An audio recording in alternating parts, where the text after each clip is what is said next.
இந்த வேளையிலும் அதிக நேரத்தை எடுத்துக்கொள்ளாமல் நாம் தேவனுடைய வார்த்தைக்கு நேராய் கடந்து செல்ல போகிறோம். நம் மத்தியிலே நம்முடைய அழைப்பை கேட்டு ஏற்று வந்திருக்கிற பாஸ்டர் ஜூபிலின் அவர்களை உங்களுக்கு அறிமுகப்படுத்துகிறதில் மகிழ்ச்சி அடைகிறேன். அவர்கள் நமக்கு புதியவர் அல்ல. அவர்கள் தொடர்ந்து நமக்கு பல ஆண்டுகளாக வந்து நமக்கு ஆண்டவருடைய வார்த்தையை அறிவிக்கிற ஒரு தேவனுடைய மனுஷனாக இருக்கிறார். பாஸ்டர் ஜூபிலின் அவர்களை கர்த்தர் ஊழியத்தின் எல்லைகளை கர்த்தர் பெரிதாக பயன்படுத்தி வருகிறார். முன்னால் இப்போ நிறைய வெளிதேசங்களுக்கு அடிக்கடி செல்ல கர்த்தர் அவரை பயன்படுத்தி வருகிறார். இன்னும் மிக நல்ல பெரிய சபைகளில் கர்த்தர் வார்த்தையை கொடுக்க ஆண்டவர் பயன்படுத்தி வருகிறார். அவர்கள் எப்பொழுதும் எங்கெல்லாம் ஊழியத்துக்கு போகிறாங்களோ அந்த விபரத்தை அனுப்பி வைப்பார்கள். அவர்களுக்காக ஜெபிப்பேன். அவைகளை பார்க்கும்போது ரொம்ப உள்ளத்துக்கு மகிழ்ச்சியாக இருக்கும். போகிற இடங்களில் எல்லாம் கர்த்தர் கொண்டு சென்று பயன்படுத்தி வருகிறார். கரங்களை தட்டி உற்சாகமாக பாஸ்டர் ஜூபிலின் அவர்களை வரவேற்போம். நாம் கர்த்தருடைய வார்த்தைக்கு நேராய் நாம் கடந்து போகலாம். யாத்திராகம புஸ்தகம் 17வது அதிகாரம் 1வது வசனத்திலிருந்து. யாத்திராகம புஸ்தகம் 17வது அதிகாரம் 1லிருந்து 6 வரைக்கும். எல்லாரும் எடுத்துக்கிட்டீங்களா? சேர்ந்து வாசிக்கலாம். என் மனைவி எப்சிபா எனக்கு உதவி செய்வாங்க.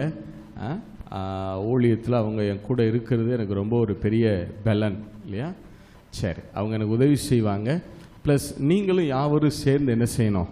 உங்கள் கண்கள் வார்த்தை என்ன செய்யணும்? பார்க்கணும். உங்கள் வாய் வார்த்தை என்ன செய்யணும்? பேசணும். நீங்கள் பேசுகிறத உங்கள் காதுகள் கேட்கணும். சரி, நாம் சேர்ந்து வாசிக்கலாம். யாத்திராகம புஸ்தகம் 17வது அதிகாரம் 1லிருந்து 6 வரைக்கும். பின்பு இஸ்ரவேல் புத்திரராகிய சபையார் எல்லாரும் கர்த்தருடைய கட்டளையின்படி சொல்லுங்க. யாருடைய கட்டளையின்படியா? அவர்கள் சுய சித்தத்தின்படி புறப்படல. யாருடைய கட்டளையின்படி புறப்படுகிறார்களா? Very good, very good, super. கர்த்தருடைய கட்டளையின்படியே சீன் வனாந்தரத்திலிருந்து புறப்பட்டு பிரயாணம் பண்ணி ரெவிதீமிலே வந்து பாளையம் இறங்கினார்கள். அங்கே ஜனங்களுக்கு குடிக்க தண்ணீர் இல்லாதிருந்தது. அப்பொழுது ஜனங்கள் மோசேயோடே வாதாடி நாங்கள் குடிக்கிறதற்கு எங்களுக்கு தண்ணீர் தர வேண்டும் என்றார்கள். அதற்கு மோசே என்னோட ஏன் வாதாடுகிறீர்கள்? கர்த்தரை ஏன் பரீட்சை பார்க்கிறீர்கள் என்றான். ஜனங்கள் அவ்விடத்திலே தண்ணீர் தவணமாய் இருந்தபடியால் அவர்கள் மோசேக்கு விரோதமாய் முறுமுறுத்து நீர் எங்களையும் எங்கள் பிள்ளைகளையும் எங்கள் ஆடு மாடுகளையும் தண்ணீர் தவணத்தினால் கொன்று போட எங்களை எகிப்திலிருந்து ஏன் கொண்டு வந்தீர் என்றார்கள். மோசே கர்த்தரை நோக்கி கூப்பிட்டு இந்த ஜனங்களுக்கு நான் என்ன செய்வேன்? இவர்கள் என் மேல் கல்லெறிய பார்க்கிறார்களே என்றான். அப்பொழுது கர்த்தர் மோசேயை நோக்கி நீ இஸ்ரவேல் மூப்பரில் சிலரை உன்னோடே கூட்டிக் கொண்டு நீ நதியை அடித்த உன் கோலை உன் கையிலே பிடித்துக்கொண்டு ஜனங்களுக்கு முன்னே நடந்து போ. அங்கே ஓரேபிலே நான் உனக்கு முன்பாக கன்மலையின் மேல் நிற்பேன். நீ அந்த கன்மலையை அடி. அப்பொழுது ஜனங்கள் குடிக்க அதிலிருந்து தண்ணீர் புறப்படும் என்றார். அப்படியே மோசே இஸ்ரவேல் மூப்பரின் கண்களுக்கு முன்பாக செய்தான். சரி, இந்த வேத பகுதியை நம்ம கொஞ்சம் சற்று வியாக்கியானப்படுத்தி பார்க்கலாம். சரி, இஸ்ரவேல் ஜனங்கள் எகிப்து தேசத்திலிருந்து புறப்பட்டு, அதாவது எகிப்திலிருந்து விடுதலை ஆயிட்டாங்க. சொல்லுங்க, எந்த தேசத்திலிருந்து விடுதலை ஆயிட்டாங்க? எகிப்து தேசத்திலிருந்து விடுதலை ஆயிட்டாங்க இல்லையா? அப்படின்னா என்ன அர்த்தம்னா, இது நாமெல்லாம் பாவ உலகத்தில் இருந்துட்டு, அதாவது பாவத்துக்குள்ள வாழ்ந்துட்டு அதை விட்டு வெளியே வந்து நம்ம எப்படி இயேசுவை சொந்த ரட்சகராக ஏற்றுக்கொண்டோம் பாருங்க, அதை போல அவர்களும் அந்த எகிப்து என்கிற பாவ உலகத்திலிருந்து அவர்கள் விடுதலையாக்கப்பட்டிருக்கிறார்கள். எத்தனை பேர் ஆமென் சொல்ல முடியும்? சரி, எகிப்திலிருந்து இஸ்ரவேலர்கள் விடுதலையாகி செங்கடலை கடந்து சீன் என்கிற வனாந்தரத்துக்கு வர்றாங்க. சொல்லுங்க, எந்த வனாந்தரத்துக்கு வர்றாங்க? சீன் வனாந்தரத்துக்கு வந்து சேர்றாங்க. அதாவது செங்கடலுடைய மறுகரைன்னு வச்சுக்கிறீங்களேன். செங்கடலை கடந்த பிறகு வருகிற அந்த மறுகரைக்கு என்ன செஞ்சுட்டாங்க? வந்துட்டாங்க. செங்கடலுக்கு தாண்டி சீன் வனாந்தரத்துக்கு வந்து சேர்ந்துட்டாங்க. இப்ப சீன் வனாந்தரத்துக்கு வந்து சேர்ந்த உடனே அங்கிருந்து கர்த்தருடைய கட்டளையின்படியே புறப்படுகிறாங்க. சொல்லுங்க, யாருடைய கட்டளையின்படி புறப்படுறாங்களா? சரி, கர்த்தருடைய கட்டளையின்படி புறப்பட்டு ரெவித்தீம் என்கிற இடத்திற்கு அவர்கள் வந்து சேருகிறார். ஆனா இந்த ரெவித்தீம்ல ஜனங்களுக்கு குடிக்க தண்ணீர் இல்லாதிருந்தது. சொல்லுங்க, ஜனங்களுக்கு குடிக்க என்ன இல்லாம போச்சாம்? இது என்ன நியாயம்? கர்த்தருடைய கட்டளையின்படி தானே புறப்பட்டு வர்றாங்க. அப்புறம் எதற்காக ஜனங்களுக்கு தண்ணீர் இல்லாம போவதற்கான காரணம் என்ன? என்ன காரணம்? அதுல தான் நம்ம துவங்க போறோம். சரியா? சரி, இப்ப கவனி. 1வது வசனம் திரும்ப வாசிங்க பார்க்கலாம். 1வது வசனம் திரும்ப வாசிங்க. யாத்ரா 17:1. பின்பு இஸ்ரவேல் புத்திரராகிய சபையார் எல்லாரும் கர்த்தருடைய கட்டளையின்படியே சீன் வனாந்தரத்திலிருந்து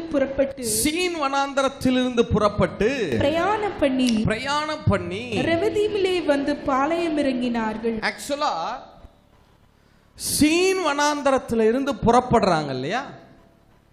அவங்க புறப்பட்டு நேரடியா ரெவித்தீமுக்கு வரல.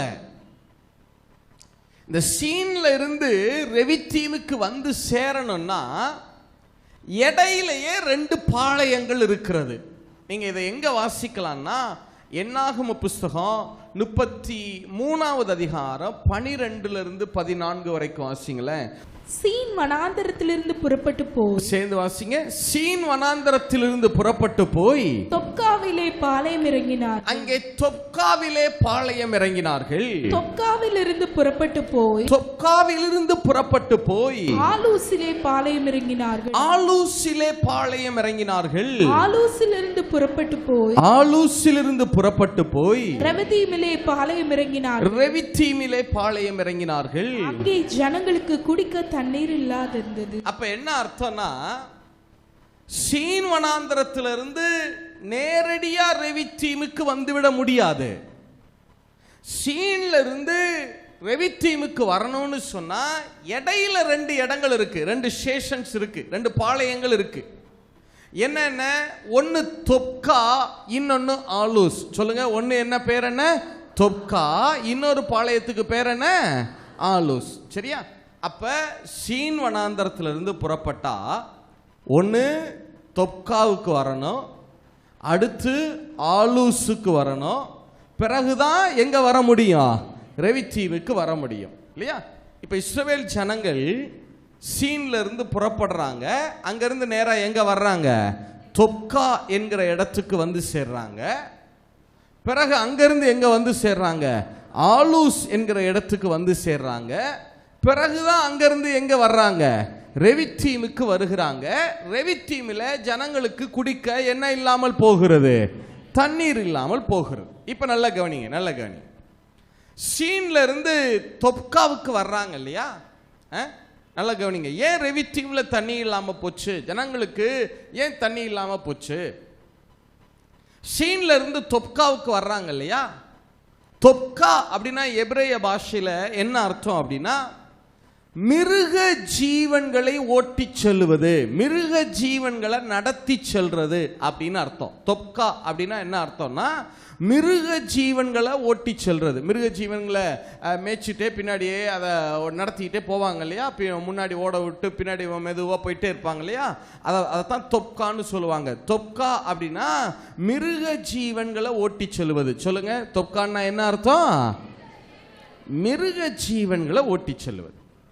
இப்ப இஸ்ரவேல் ஜனங்கள் எகிப்து தேசத்திலிருந்து வெளியே வருகிறப்ப ஒவ்வொருத்தரும் திரளான மிருக ஜீவன்களோட தானே வெளியே வந்தாங்க. ஆடு, மாடுகள், ஒட்டகம், கழுதைன்னு சொல்லி திரளான மிருக ஜீவன்களோட தான் வெளியே வந்தாங்க இல்லையா? இஸ்ரவேலர்களே அந்த எகிப்து தேசத்துல ஆரம்ப நாட்கள்ல இருந்து அவர்கள் என்ன வேலை தான் செஞ்சுட்டு இருந்தாங்க? ஆடுகளை மேய்க்கிற, ஆடு மாடுகளை மேய்க்கிற மேய்ப்பர்களாகத்தான் இருந்தாங்க இஸ்ரவேல் ஜனங்கள் இல்லையா? அப்ப தொப்கா அப்படின்னா என்ன அர்த்தம்னா மிருக ஜீவன்களை ஓட்டி செல்லுதல். ஒரே ஒரு தடவை சொல்லிருங்க, தொப்கான்னா என்ன அர்த்தம்? Very good, very good. அடுத்து ஆலூஸ் அப்படின்னா என்ன அர்த்தம் அப்படின்னா, ஆலூஸ் அப்படின்னா என்ன அர்த்தம் அப்படின்னா, என் கைகளினால் மாப்பிசைவேன், என் கைகளினால் நானே மாப்பிசைந்து கொள்ளுவேன். ஐ வில் நீட், KNEADன்னு சொல்லுவாங்கல்ல, ஐ வில் நீட் அப்படின்னா என்னுடைய அப்பத்தை நானே ரெடி பண்ணிக்கிருவேன். என்னுடைய கைகளினால், என் சொந்த கைகளால நானே என்ன செய்து கொள்ளுவேன்? மாப்பு செய்து கொள்ளுவேன். சொல்லுங்க, என் கைகளினால். சொல்லுங்க, என் கைகளினால் மாப்பு செய்வேன். திருப்பி சொல்லுங்க, என் கைகளினால் மாப்பு செய்வேன். ஆலூஸ் அப்படின்னா என்ன அர்த்தம்? அந்த காலங்கள்லாம் தொட்டியில் அதை மாப்பு செய்கிற தொட்டின்னு ஒன்று வச்சுருப்பாங்க. நம்மளாம் இப்போ சின்ன சின்ன பாத்திரம் வச்சுருக்கோம் இல்லையா? அவங்க கொஞ்சம் பெரிய தொட்டிகளாக வச்சுருப்பாங்க. அந்த தொட்டியில் மாவை போட்டு அவர்களே என்ன செய்வாங்க? கைகளினால் பிசைந்து என்ன செய்வாங்க? அப்பத்தை ரெடி பண்ணுவாங்க இல்லையா? சரி, இப்போ கவனிங்க. ஆலூஸ்னா என்ன அர்த்தம்? ஒரே ஒரு சொல்லிடுங்க, கைகளினால் மாப்பு செய்வேன். சொல்லுங்க, என் கைகளினால் என்ன செய்வேன்? திருப்பி ஒரே ஒரு தடவை. தொப்கான்னா என்ன அர்த்தம்? எதை ஓட்டி சொல்றது? Very good, very good. ஆலூஸ்னா என்ன அர்த்தம்? என் கைகளினால என்ன செய்வேன்? அப்ப இஸ்ரவேல் ஜனங்கள் செங்கடலை கடந்து வெளியே வர்றாங்க, சீனுக்கு வந்துட்டாங்க. இப்ப அவர்கள் தங்களுடைய பயணத்தை துவக்குறாங்க. எகிப்து தேசத்தை விட்டு வெளியே வந்துட்டாங்க. கானான் தேசத்தை நோக்கி அவர்கள் என்ன செய்ய ஆரம்பிக்கிறார்கள்? பயணத்தை துவக்குகிறார்கள். இப்ப அவர்கள் சீன் வனாந்தர் அந்த செங்கடலை கடந்த உடனே வந்து நிக்கிறாங்க. அது சீன் அந்த இடம். இப்ப அங்கிருந்து தங்களுடைய பாளையத்தை, அடுத்த பாளையத்துக்கு போறாங்க. தொப்கா மிருக ஜீவன்களை ஓட்டி செல்றாங்க. அடுத்து ஆலூஸ்ல என்ன நினைக்கிறாங்க? என் கைகளினால் நான் என்ன செய்து கொள்ளுவேன்? நானே மாப்பு செய்து கொள்ளுவேன். அப்ப இஸ்ரவேல் ஜனங்கள் என்ன நினைக்கிறாங்க? எங்களிடத்துல ஏராளமான மிருக ஜீவன்கள் இருக்கிறது, நம்மிடத்துல திரளான ஆடு மாடுகள் இருக்கு, மிருக ஜீவன்கள் இருக்கு, ஒட்டகங்கள், கழுதைகள்லாம் இருக்கு, இவைகள்ல இருந்து எங்களுக்கு வருமானம் கிடைக்கும். ஆடு மாடுகள்ல இருந்து பால் கிடைக்குது, ஒட்டகத்துல இருந்து பால் கிடைக்குது. அவங்களுக்கு ஏதாவது பணம் தேவைப்பட்டுச்சுன்னா அவர்கள் மிருக ஜீவன்களை என்ன செஞ்சிருவாங்க? ஒன்று ரெண்டை என்ன செஞ்சிருவாங்க? விற்று அதை என்ன செஞ்சுக்கிடுவாங்க? பணமாக்கிக்கிடுவாங்க. அப்ப அவர்கள் என்ன நினைக்கிறார்கள்? நாங்க இப்ப எகிப்துல இருந்து வெளியே வந்துட்டோம், கானானை நோக்கி போய்கொண்டிருக்கிறோம். இப்ப இந்த வனாந்தரத்துல எங்களுடைய வாழ்வாதாரம் எது? இந்த மிருக ஜீவன்களே நமக்கு போதுமானது. இந்த மிருக ஜீவன்களை வச்சு நாம பிழைத்து கொள்ளலாம். இந்த மிருக ஜீவன்களை ஓட்டி சொல்றோம் இல்லையா? இதுல வர்ற வருமானத்தை வச்சு நாம நம்முடைய உணவை ஆயத்தப்படுத்தி கொண்டறலாம். நம்முடைய வாழ்வாதாரம் இந்த மிருக ஜீவன்கள் தான். இந்த மிருக ஜீவன்களின் வருமானத்தை வைத்து நாமே நம்முடைய கைகளினாலே மாப்பு செய்து கொள்ளலாம்.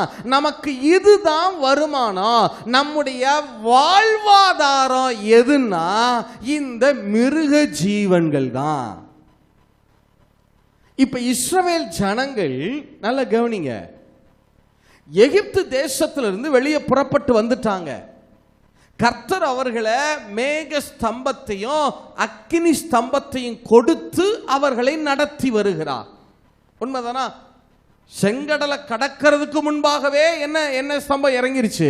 மேக ஸ்தம்பம் இறங்கிருச்சு. செங்கடலுக்கு முன்பாகவே மேக ஸ்தம்பம் வந்துருச்சு. செங்கடலுக்கு முன்பாகவே அக்கினி ஸ்தம்பம் அவர்களோட வந்துருச்சு. இல்ல, மேகஸ்தம்பம்னா ஒரே ஒரு மேகம் கிடையாது. மேகஸ்தம்பம் அப்படின்னா என்ன அர்த்தம்னா, நீங்க இந்த நம்ம ஊர்ல இந்த கொத்தனார்கள்லாம் சிமெண்ட் வேலை பார்ப்பாங்கல்ல, அந்த சாந்து சட்டின்னு சொல்லுவாங்கல்ல, அந்த சாந்து சட்டி அப்படி கவுத்தி வச்சிங்கன்னா எப்படி இருக்கும்? இல்லைன்னா ஒரு பவுல், இந்த சூப் குடிக்கிற பவுல்லாம் இருக்கு இல்லையா, அந்த பவுல் அப்படி கவுத்தி வச்சிங்கன்னா எப்படி இருக்கும், எல்லா பக்கமும் அப்படி கவர் பண்ணி மேலையும் கவர் பண்ணி இல்லையா, அதை போல இஸ்ரவேல் ஜனங்கள் மேல நாலா பக்கமும் மேகம், இஸ்ரவேல் ஜனங்களை நாலா பக்கமும் மேகம் சூழ்ந்திருக்கிறது. மேலையும் என்ன மூடி இருக்கு, ஏதோ சாந்து சட்டி அப்படி கவுத்து வச்சா எப்படி இருக்கும், நாலா பக்கத்திலும் மேகங்கள் சூழ்ந்திருக்கு. மேலையும் மேக ஸ்தம்பம் என்ன செஞ்சிருக்கு, முழுமையாக மூடி இருக்கு. அந்த அளவுக்கு கூடாரம் போல கர்த்தர் அவர்களை என்ன செய்யறாரு, மேகத்தினால மறைத்து அவர்களை நடத்தி கொண்டிருக்கிறார். நல்லா கவனிங்க. அதாவது இஸ்ரவேல் ஜனங்கள் வனாந்தரத்தில் நடந்து போறப்ப அவர்கள் அந்த மற்ற ஜாதிகள் வழியாக கடந்து போனாங்கல்ல, மற்ற தேசங்கள் வழியாக, சில தேசங்கள் வழியாக கடந்து போனாங்கல்ல. அப்போ இஸ்ரவேல் ஜனங்கள் அப்படி வனாந்தரத்தில் போறப்ப யாருமே இஸ்ரவேல் ஜனங்களை பார்க்க முடியாதாம். ஏன்? அவர்கள் மேலே என்ன சூழ்ந்திருக்கிறது, மேக ஸ்தம்பம் சூழ்ந்திருக்கு. நாலா பக்கமும் சரம் உள்ள அவங்க இருக்கிறதே வெளியே யாருக்கு என்ன செய்யாது, தெரியாது. அந்த அளவுக்கு நாலா பக்கத்திலும் மேகஸ்தம்பம் சூழ்ந்திருக்கு. மேற்பகுதியிலையும் மேகஸ்தம்பம் மூடி இருக்கு. எல்லா பக்கத்திலையும் கவர் பண்ணி இருக்கு. இந்த புறஜாதிகள் எல்லாம், இந்த இஸ்ரவேலருடைய சத்துருக்கெல்லாம் பார்க்கிறப்ப அந்த வனாந்தரத்தில் அந்த மேகஸ்தம்பம் அப்படி நகர்ந்து போறது மட்டும்தான் தெரியுமா. இஸ்ரவேல் ஜனங்கள் யாரையுமே அவங்களால என்ன செய்ய முடியாதான், பார்க்க முடியாது. அதை பார்த்துட்டு தான் புறஜாதிகளுக்கு, கர்த்தருடைய சத்துருக்களுக்கு திகில் பிடித்ததுன்னு இருக்கு இல்ல. அப்ப ஆண்டவர் இந்த அளவுக்கு செங்கடலுக்கு முன்னாடியே மேக ஸ்தம்பத்தை கொடுத்திருக்கிறார். செங்கடலுக்கு முன்பாகவே அக்னி ஸ்தம்பம் கொடுக்கப்பட்டிருக்கிறது இல்ல. இது போதாதுன்னு கர்த்தருடைய தூதனானவர் அவர்களுக்கு முன்னாடி நடந்து போய் கொண்டிருக்கிறார் இல்லையா. செங்கடலை கடக்கிறப்ப அவர்களுக்கு முன்னாடி யார் கடந்து போனது, கர்த்தருடைய தூதனானவர் அவர்களுக்கு முன்னாடி என்ன செய்து கொண்டு போகிறார், நடந்து போகிறார். இப்படி இருக்கு. இப்ப செங்கடலை கடந்து வந்த உடனே மிருக ஜீவன்களை ஓட்டி நடத்தி செல்ல ஆரம்பிக்கிறாங்க. அதுல இருந்து கொஞ்சம் பால் வருமானம் அதெல்லாம் வர ஆரம்பிக்குது பாருங்க. அடுத்து என்ன நினைக்கிறான், இந்த மிருக ஜீவன்களால தான் எனக்கு வாழ்வு, இந்த மிருக ஜீவன்களை வச்சுதான் என்னுடைய வாழ்வாதாரம், இதை வைத்து தான் நான் பிழைக்க முடியும் இல்ல. கர்த்தரை தங்களுடைய வாழ்வாதாரமாய் பார்க்க வேண்டிய ஜனங்கள் இப்ப எதை தங்களுடைய வாழ்வாதாரமாய் பார்க்க ஆரம்பிக்கிறாங்க, மிருக ஜீவன்களை வாழ்வாதாரமாய் பார்க்க ஆரம்பிக்கிறார் இல்ல. தங்களுடைய வாழ்வாதாரமாக தங்களுடைய மிருக ஜீவன்கள் இருக்கு, அவைகளாலே நாம் பிழைப்பூட்டப்பட முடியும் என்று நினைக்கிறார்கள் இல்ல. அதனாலதான் அங்க என்ன இல்லாம போச்சு, தண்ணீர் இல்லாம போச்சு. நல்லா கவனிங்க. இஸ்ரவேல் ஜனங்களுக்கு தண்ணி குடிக்க இல்லாமல்லாம் இல்லை, இஸ்ரவேல் ஜனங்களுக்கு தண்ணி இருந்துச்சு. பிரச்சனை என்னன்னா இவர்களுக்கு எதுக்கு தண்ணி இல்லைன்னா மிருக ஜீவன்களுக்கு தான் தண்ணி இல்லை. சொல்லுங்க, எதுக்கு தண்ணி இல்லை, சத்தமா சொல்லுங்க. அவங்க சொல்லும் போதே அப்படிதான் சொல்றாங்க பாருங்க. எத்தனாவது வசனம், 3வது வசனமா, 3வது வசனம், யாத்ரா 17:3 வாசிங்களே. ஜனங்கள் அவ்விடத்திலே தண்ணீர் தவனமாய் இருந்தபடியால், ஜனங்கள் அவ்விடத்திலே தண்ணீர் தவனமாய் இருந்தபடியால் அவர்கள் மோசேக்கு விரோதமாய் முறுமுறுத்து நீர் எங்களையும் எங்கள் பிள்ளைகளையும் எங்கள் ஆடு மாடுகளையும் தண்ணீர் தவனத்தினால் கொன்று போட, தண்ணீர் தவனத்தினால், இவங்க சொல்லும் போது எங்களுக்கும் எங்க பிள்ளைங்களுக்கும் தண்ணி இல்லைன்னு சொல்லல, எதையும் சேர்த்து சொல்றாங்க, ஆடு மாடுகளையும் சேர்த்து சொல்றாங்க பாருங்க. ஆக்சுவலா உண்மை என்ன தெரியுமா, இஸ்ரவேலர்களுக்கு குடிக்க தண்ணீர் இருந்தது. வசனம் சொல்லுது பாருங்க. ஏசாயா 48:21 வாசிங்க. ஏசாயா புஸ்தகம் 48வது அதிகாரம் 21வது வசனம். Isaiah chapter 48:21. அவர்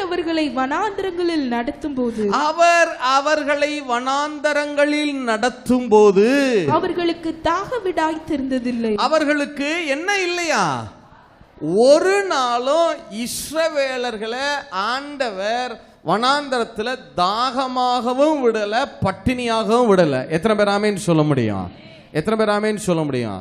இப்ப இஸ்ரவேலர்களுக்கு தண்ணி இல்லாம இல்ல, பிரச்சனை என்னன்னா அவர்களுக்கு தண்ணி இருக்கு. அவர்களுடைய துருத்திகள்ல தண்ணி இருக்கு, இன்னும் சில நாளுக்கு அது போதுமானது, அந்த தண்ணீர் போதுமானது. அவர்களுக்கு, அவர்கள் பிள்ளைகளுக்கு தண்ணி இருக்கு. ஆனா அவர்களுக்கு தாக விடாய்த்து இருந்ததில்லை.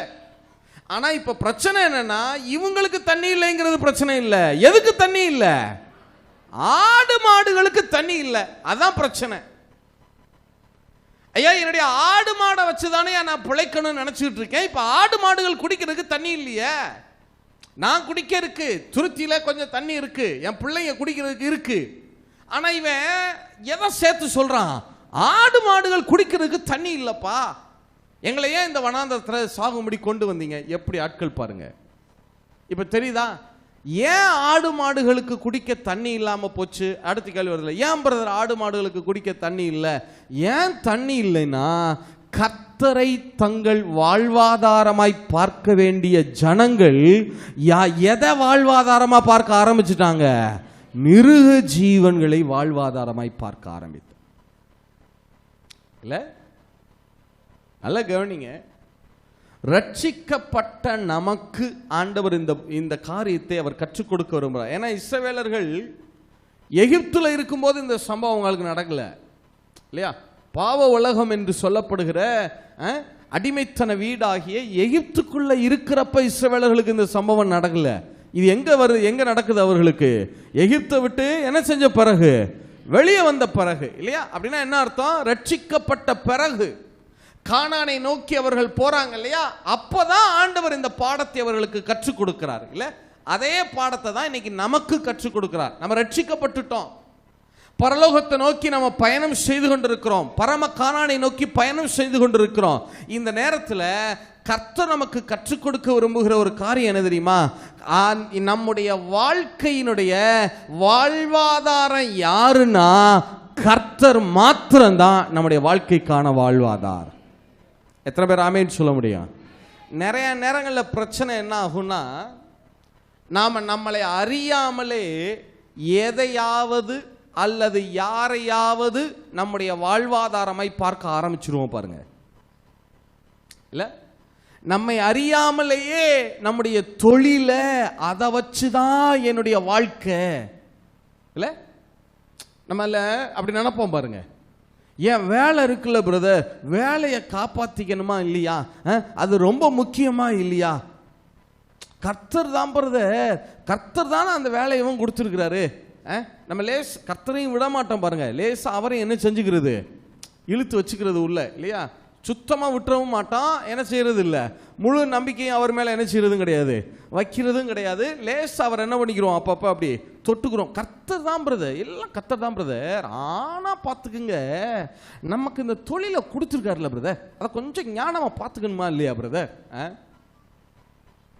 இந்த வேலையை கொடுத்துருக்காருல பிரதர், வேலை ரொம்ப முக்கியம் இல்லை பிரதர்.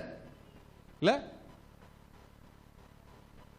பிரதர், என்னுடைய வாழ்வாதாரம் அவங்க தான் பிரதர், என்னுடைய கணவர் தான் பிரதர், இல்லை என்னுடைய மனைவி தான் பிரதர், இல்லை என்னுடைய பிள்ளைங்க தான் பிரதர், இல்லை அவங்க தான் பிரதர், இவங்க தான் பிரதர், அவங்கள வச்சு தான் பிரதர் என்னுடைய வாழ்க்கை. நான் கர்த்தருடைய நாமத்தில் இந்த நேரத்தில் சொல்றேன், உங்கள் தொழில் உங்கள் வாழ்வாதாரம் அல்ல, உங்க வேலை உங்கள் வாழ்வாதாரம் அல்ல, இந்த உலகத்தில் இருக்கிற எந்த மனுஷனும் மனுஷியும் உங்கள் வாழ்வாதாரம் அல்ல. உங்களையும் என்னையும் படைத்த சிருஷ்டி கர்த்தராகிய ஆண்டவர் தான் நம்முடைய வாழ்வாதாரமாக இருக்கிறார். எத்தனை பேர் ஆமேன்னு சொல்ல முடியும்? எத்தனை பேர் ஆமேன்னு சொல்ல முடியும்? நம்ம நிறைய நேரங்கள் என்ன செய்வோம்னா, கர்த்தரையும் விட மாட்டோம், ஆனால் அவரையும் இலேசா அப்படி இழுத்து வச்சுக்கிறோம். ஆண்டவர் தான் பிரதர், எல்லாம் பிரதர், அவர் தான் பிரதர், ஆனால் பார்த்துக்குங்க நெக்ஸ்ட் தவிருவோம் பாருங்க. இல்லை, என்னை கொஞ்சம் நீங்கள் ஏன் அங்கே தண்ணீர் குறைவுபட்டது? ஏன் ஆடு மாடுகளுக்கு ஆண்டவருடைய கட்டளையின்படி தானே வந்தாங்க. ஆமாம், கர்த்தர் சொல்லி தானே சீன்ல இருந்து புறப்படுறாங்க. ஆமாம், பிறகு எப்படி அங்கே வனாந்தரத்தில் ஆடு மாடுகளுக்கே ஆனால் கூட எப்படி அங்கே தண்ணி இல்லாமல் போகலாம்? ஏன் தண்ணீர் குறைவுபடுகிறது? இவர்கள் எதை வாழ்வாதாரமாக பார்க்கிறபடினால மிருக ஜீவன்களை வாழ்வாதாரமாய் பார்க்க. மிருக ஜீவன்களை வச்சு நான் பிழைச்சிக்கிடுவேன், அதை வச்சு என் மாப்பு சேர்ந்து என் தொட்டியை என்ன செஞ்சுக்கிடுவேன், நிரப்பிக்கிடுவேன். அதை வச்சு என்னுடைய உணவு, என்னுடைய ஆகாரம், என் பிள்ளைங்க எல்லாம் அதை வச்சே நாங்கள் வாழ்ந்துருவோம் பிரதர். இது போதும் பிரதர். இல்லை, யோசிச்சு பாருங்களேன், எத்தனை நேரங்களில் நம்முடைய வேலைகளுக்கு நாம் ப்ரையாரிட்டி கொடுத்துருவோம்? எத்தனை நேரங்களில் நம்முடைய தொழிலுக்கு நாம் ப்ரையாரிட்டி கொடுத்துருவோம்? இல்லை மனிதர்களை சொல்லுவோம், பேரளவுக்கு சொல்லிக்கிறது விட மாட்டாங்க. அதுதான் பாருங்க, இல்லை டோட்டலாக விட்டா கூட கண்டுபிடிச்சு போடலாம், விடவும் மாட்டாங்க கர்த்தரை. அப்படி லேசாக என்ன செஞ்சுக்கிடுவாங்க, அப்படி கர்த்தர் தான் பிரதர், ஆனால் பிரதர் அவர் எனக்கு கொடுத்த அந்த உறவு இருக்கு பாருங்க, அவர் தான் பிரதர், அவர்னால தான் பிரதர் நான் இந்த அளவுக்கு வந்திருக்கேன், அவர் தான் பிரதர். யாரை உங்கள் வாழ்வாதாரமை பார்க்கிறீர்கள்? இல்லை மனிதர்களையா? வேலை, தொழில், ஊழியம். நிறைய எங்களுக்கு ஒரு சவால் இருக்கும், நிறைய நேரத்தில் ஊழியத்தை என்னவா பார்க்க வச்சிருவான், வாழ்வாதாரமா. இல்லை எதை நம்முடைய வாழ்வாதாரமை பார்க்க? பணம் இல்லைன்னா பிரதர், இன்னைக்கு நிறைய பேருடைய பிரச்சனைகள் ஏன் தீராமல் இருக்குது தெரியுமா? இவர்கள் தங்களுடைய சோர்ஸ், லைஃப் சோர்ஸா எதை வச்சிருக்காங்கன்னா ஏதோ ஒரு காரியத்தை வச்சுக்கிறாங்க.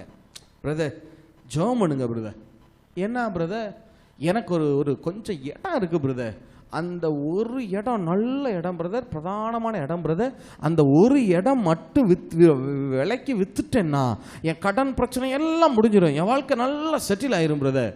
அப்போ நீ என்ன நினைக்கிறோன்னா உங்கள் பிரச்சனைக்கான முடிவு எல்லாம் எதுக்குள்ளே இருக்குன்னு நினச்சிக்கிட்டு இருக்கீங்க, அந்த இடத்துக்குள்ளே இருக்கு. அதனால தான் அதை விற்கவே மாட்டேங்குது. நீங்கள் என்ன நினைக்கிறோம் பிரதர், அந்த ஒரே ஒரு லோனு மட்டும் சாங்ஷன் ஆயிருச்சுன்னா இந்த வீட்டை கட்டி முடிச்சிருவேன் பிரதர், இல்லைன்னா இதை கடனை அடைச்சி போடுவேன் பிரதர், அதை செஞ்சிருவேன் பிரதர், இதை செஞ்சிருவேன் பிரதர், அதுக்காக மட்டும் பிரயாசப்பட்டு ஜெபிச்சுக்கிட்டு இருக்கேன், இழுத்துக்கிட்டே போகுது பிரதர். ஏன் இழுத்துக்கிட்டே போகுது தெரியுமா? நீங்கள் உங்கள் ஆசீர்வாத ஊற்றா அந்த லோனை பார்த்துக்கிட்டு இருக்கிறதுனால. இல்லை கர்த்தர் தான் நம்ம உதவியவே அந்த, அதாவது நம்முடைய பார்வை எப்படி ஆயிடுச்சுன்னா, ஆசீர்வாத ஊற்று தொழில் அல்ல, ஆசீர்வாத ஊற்று உங்கள் வேலை அல்ல, ஆசீர்வாத ஊற்று உங்க ஊழியம் அல்ல, ஆசீர்வாத ஊற்று கர்த்தரிடத்திலிருந்து தான் புறப்படுகிறது. எத்தனை பேர் ஆமென் சொல்ல முடியும்? அவர் உங்க தொழிலை பயன்படுத்தலாம், ஊழியத்தை பயன்படுத்தலாம், வேலையை பயன்படுத்தலாம், சில மனிதர்களை பயன்படுத்தலாம். அவர்கள்லாம் ஒரு சேனல் தான், ஒரு வாய்க்கால் தானே ஒழிய அவர்கள் ஊற்றல்ல. ஜீவ தண்ணீர் உள்ள ஊற்று கர்த்தர் மட்டும்தான். எத்தனை பேர் ஆமென் சொல்ல முடியும்? விசுவாசிக்கிறவங்க விசுவாசிக்கிற அளவுக்கு தக்கதா ஒரு ஆமென் சொல்லுங்க பாருங்களா. பிரச்சனை என்னன்னா, அநேக நேரங்களில் நம்ம கர்த்தர்கிட்ட வேண்டிக் கொள்ளுகிற பெட்டிஷனே எப்படி இருக்கு, அநேகருடைய பெட்டிஷனே எப்படி இருக்குன்னா, ஆண்டவர்கிட்ட என்ன சொல்றாங்க, ஆண்டவரே இந்த ஒரு காரியத்தை செஞ்சு எனக்கு நன்மை செய்யுங்க, அது மூலமா எனக்கு நன்மை செய்யுங்க. ஏன் அது இல்லாம என்னால நன்மை செய்ய முடியாதா? ஏன் அந்த நீ உன்னுடைய சொத்தை வித்தாதான் உன் கடனை அடைக்க வைக்க முடியும்னு நினைச்சிட்டு இருக்கியா? இல்ல ஏன் அந்த சொத்தை விற்காமலேயே உன்னுடைய கடனை அடைக்க என்னால் முடியும்னு ஏன் விசுவாசிக்க மாட்டற? அப்போ என்ன அர்த்தம்னா, உன் ஆசீர்வாதத்துக்கான வழியா நீ அந்த சொத்தை தான் பார்க்குற, என்னைய பார்க்கல. இல்லை நீ ஏன் சில மனிதர்களை நினைக்கிற, பிரதர் அவங்க மட்டும் ஒரு கையெழுத்து போட்டுட்டாங்கன்னா இந்த சொத்துல எனக்கு பங்கு கிடைச்சிரும் பிரதர், என் பிரச்சனையெல்லாம் முடிஞ்சிடும் பிரதர். பிரதர் அந்த சொத்து, அந்த நபரு, அவங்க இன்னாரு, அவர் மட்டும் இறக்கம் வச்சுட்டார்னா, அவர் மட்டும் கொஞ்சம் மனசு வச்சுட்டார்னா அப்படின்னு நினைக்கிறீ இல்லையா? அதனாலதான் அந்த காரியம் இத்தனை வருடங்களா இழுத்து கொண்டே போகுது. இல்ல நல்லா யோசிச்சு பாருங்க. கர்த்தர் தான் நம்மளை ரட்சிப்புக்குள்ளே கொண்டு வந்தார், கர்த்தர் தான் நமக்கு வாக்குத்தத்தங்களை கொடுத்திருக்கிறார். நான் உனக்கு இதை செய்வேன், இதை தருவேன் அப்படின்னு சொல்லி யார் தான் நமக்கு வாக்கு பண்ணி வைத்திருக்கிறது? கர்த்தர் தான் வாக்கு பண்ணி இருக்கிறா. ஆனா இதெல்லாம் கர்த்தரிடத்திலிருந்து எனக்கு இறங்கி வருகிறது அப்படின்னு நினைக்காம, ஒரு சொத்துல இருந்து வரும், ஒரு வேலையில இருந்து வரும், ஒரே ஒரு ப்ரமோஷன் மட்டும் கொஞ்சம் கிடைச்சிருச்சுன்னா பிரதர் அப்படியே வருமானம் எல்லாம் இன்க்ரீஸ் ஆயிரும் பிரதர், அதோட எனக்கு பிரச்சனை எல்லாம் கொஞ்சம் குறைஞ்சிரும் பிரதர். அந்த ப்ரமோஷன் மட்டும் கிடைக்கவே மாட்டேங்குது பிரதர். இப்ப இல்லை, இன்னும் 7 வருஷம் ஆனாலும் கிடைக்காது. ஏன்? நீங்க என்ன நினைக்கிறீங்க? என்னைய போஷிக்க என் கர்த்தரால முடியும், அவருக்கு இதை வச்சு அதை வச்சு தான் இல்லை, அவர் தம்முடைய வார்த்தையினாலே என்னை போஷிக்க முடியும். எத்தனை பேர் ஆமேன்னு சொல்ல முடியும்? எத்தனை பேர் ஆமேன்னு சொல்ல முடியும்? வேலை இருக்கு இல்ல, ப்ரமோஷன் வருது வரல, சொத்து விக்குது விக்கல, ஆட்கள் இருக்காங்க இல்ல, கர்த்தரால உங்களை ஆசீர்வதிக்க முடியும். எத்தனை பேர் ஆமென் சொல்ல முடியும்? விசுவாசிக்கிறவங்க மட்டும் விசுவாசிக்கிற அளவுக்கு தக்கத ஒரு ஆமென் சொல்லுங்க பாருங்களேன். உங்கள் வாழ்வாதாரமாய் கர்த்தரை பாருங்க. இல்ல இந்த குறைவுகள் எல்லாமே சரியாயிரும். இந்த பிரச்சனை குறைவே வராது. முதல்ல வாழ்வாதாரமா நீங்க எதை மாத்துறீங்களோ பிரச்சனை அங்க ஸ்டார்ட் ஆயிரும். இல்ல நீங்க சொத்து தான் என்னுடைய வாழ்வாதாரம்னு பார்த்துட்டீங்கன்னா சொத்துல கண்டிப்பா சிக்கல்கள் உருவாக ஆரம்பிச்சிரும். ஒரு வேலை தான் என்னுடைய வாழ்வாதாரம்னு சொல்லி உங்க கண்களை வேலை மேல பதிய வச்சிட்டீங்கன்னா அந்த வேலையில பிரச்சனைகள் உருவாக ஆரம்பிச்சிரும். ஒரு நபர் தான் என்னுடைய வாழ்வாதாரம்னு நீங்க பார்க்க ஆரம்பிச்சிட்டீங்கன்னா அந்த நபர் கண்டிப்பா உங்களுக்கு துரோகம் செய்வாங்க. அவங்க நல்ல ஆளு தான், 100% கரெக்டான ஆளு தான். ஆனா நான் நல்லா சொல்றேன், நல்லா எழுதி வச்சுக்கிறேங்க. ஒரு நபர் 100% சரியான நபர், அதுல எந்த மாற்றமும் இல்லை. அவருடைய குணாதிசயங்கள் நல்ல குணாதிசயங்கள். ஆனா கர்த்தரை நம்ப வேண்டிய நீங்க உங்க நம்பிக்கைய ஒரு மனுஷன் மேல மனுஷி மேல வச்சிங்கன்னா கண்டிப்பா அந்த மனுஷன் அல்லது மனுஷி உங்க காரியத்தில் தவறு செய்வாங்க. கண்டிப்பா செய்வாங்க. ஏன்? நீங்க வாழ்வாதாரமா யார பார்க்கல? கர்த்தரை பார்க்கல. யார பார்க்குறீங்க? தாவீது கர்த்தரை பார்த்து அடிக்கடி சொல்ற வார்த்தை, நீர் என் நம்பிக்கைன்னு சொல்ல மாட்டாரு, நீரே என் நம்பிக்கை. இல்ல எத்தனை பேர் ஆமென் சொல்ல முடியும்? ஆச்சரியம் என்ன தெரியுமா? தாவீத சாமுவேல் தீர்க்கதரிசி தான் அபிஷேகம் பண்ணினார். இல்ல 17 வயசுல அபிஷேகம் பண்றார். சாமுவேல் தீர்க்கதரிசி அபிஷேகம் பண்ணிட்டு சவுல் ராஜா தாவீத கொலை செய்ய தேடுறான். இப்ப தாவீது என்ன செய்யணும்? விடு விடு விடு விடு நேரா யார்கிட்ட போய் நிக்கணும்? சாமுவேல்கிட்ட போய் நிக்கணும். சாமுவேல் ஐயா, நீங்க தானே இஸ்ரவேலுக்கே தீர்க்கதரிசி, நீங்க சொன்ன அந்த சவுல் ராஜா கேட்பார்ல, கொஞ்சம் கூப்பிட்டு கொஞ்சம் கண்டிச்சு வைங்க. என்னை சும்மா என்ன செஞ்சிட்டு இருக்காரு? கொலை செய்ய துரத்திட்டு இருக்கு. ஒரு நாள் கூட தாவீது சாமுவேலுக்கு முன்னாடி போய் நிற்கவே இல்லை.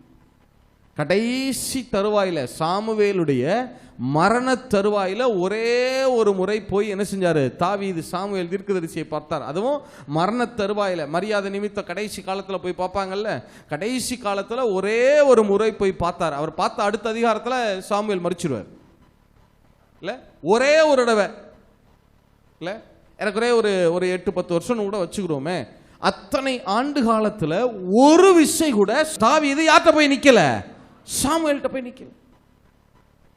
நிறைய நேரங்கள்ல இப்ப இப்படி இருக்கிறப்ப ஜனங்கள்லாம் என்ன நினைப்பாங்க?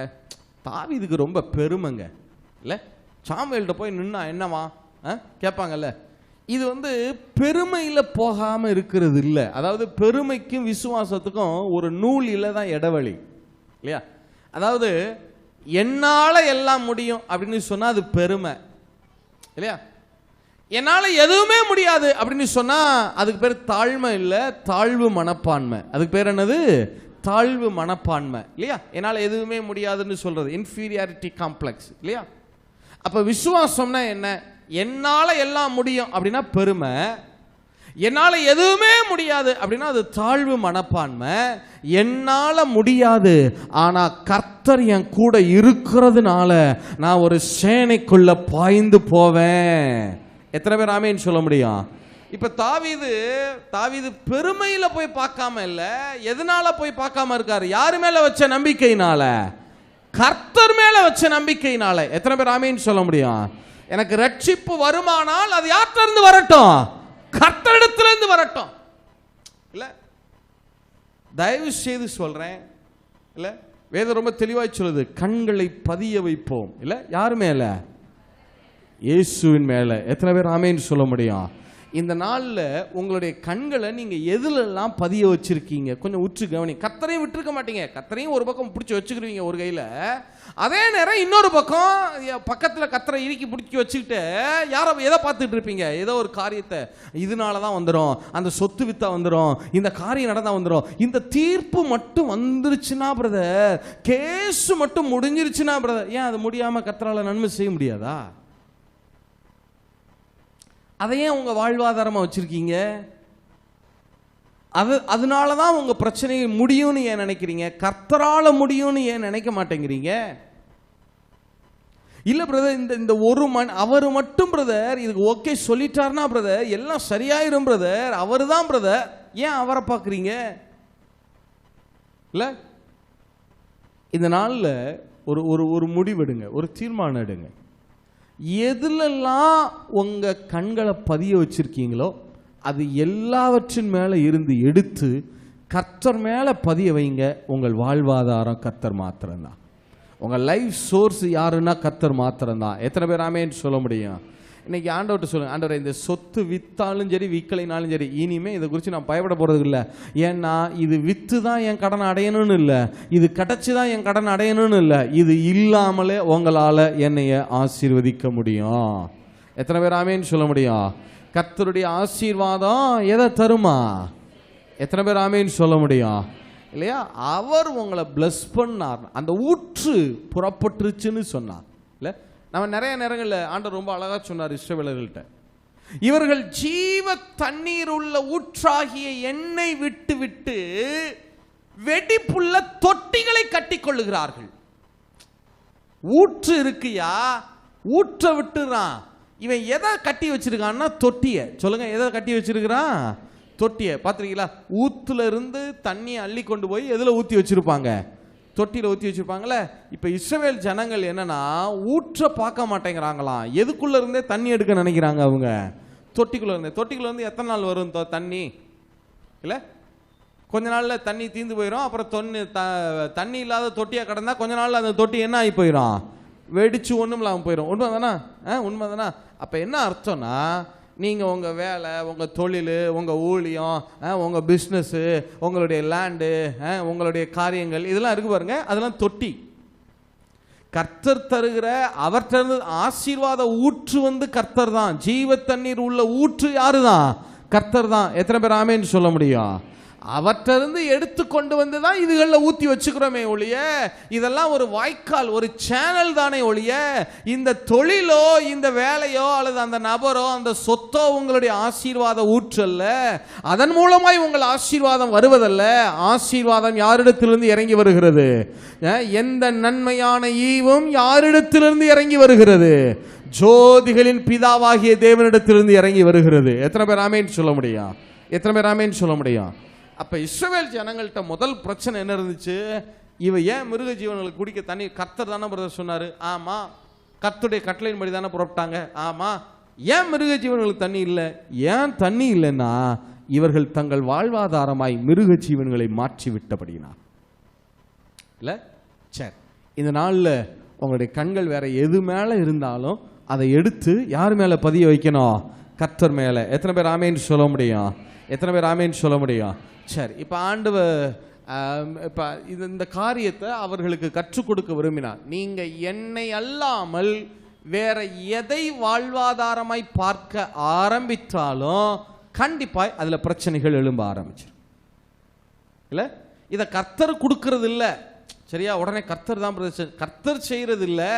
நீங்கள் கண்களை கர்த்தர் மேலே இருந்து வேற ஒரு காரியத்தில் பதிய வச்சுட்டீங்கன்னா ஆட்டோமேட்டிக்காகவே அதுக்குள்ள இருந்து என்ன எழும்ப ஆரம்பிச்சிடும்? பிரச்சனைகள் எழும்புறோம். உடனே கர்த்தர் அனுமதிச்சிட்டாரு, கர்த்தர் இப்படி பண்ணிட்டார். கர்த்தர் அப்படி செய்கிறவர் அல்ல. எந்த நன்மையான ஈவும் அவரிடத்திலிருந்து வருகிறது. எத்தனை பேர் ஆமேன்னு சொல்ல முடியும்? ஆண்டவர் உங்களை பனிஷ் பண்ணணும்னு நினைக்கிறது இல்லை. ஆண்டவர் உங்களை குறைவுபடணும்னு அவர் விடுகிறவர் அல்ல. அப்படி நினைக்கவும் இல்லை. ஆனால் பிரச்சனை என்ன?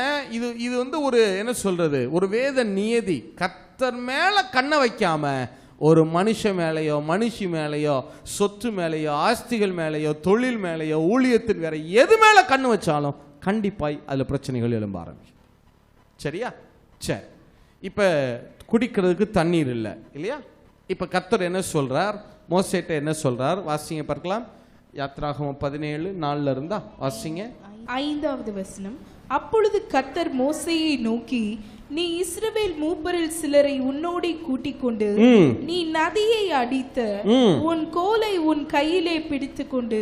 யாரை கூட்டிக் கொண்டு? இஸ்ரவேல் மூப்பர்ல சிலரை சொல்லுங்க, இஸ்ரவேல் மூப்பரில் சிலரை உன்னோட கூட்டிக் கொண்டு நீ நதியை அடித்த உன் கோலை உன் கையிலே பிடித்துக் கொண்டு ஜனங்களுக்கு முன்னே நடந்து போ. அங்கே ஓரேபிலே நான் உனக்கு முன்பாக கன்மலையின் மேல் நிற்பேன்.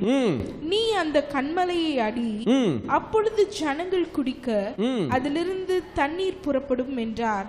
அப்படியே மோசே இஸ்ரவேல் மூப்பரின் கண்களுக்கு முன்பாக போதும்.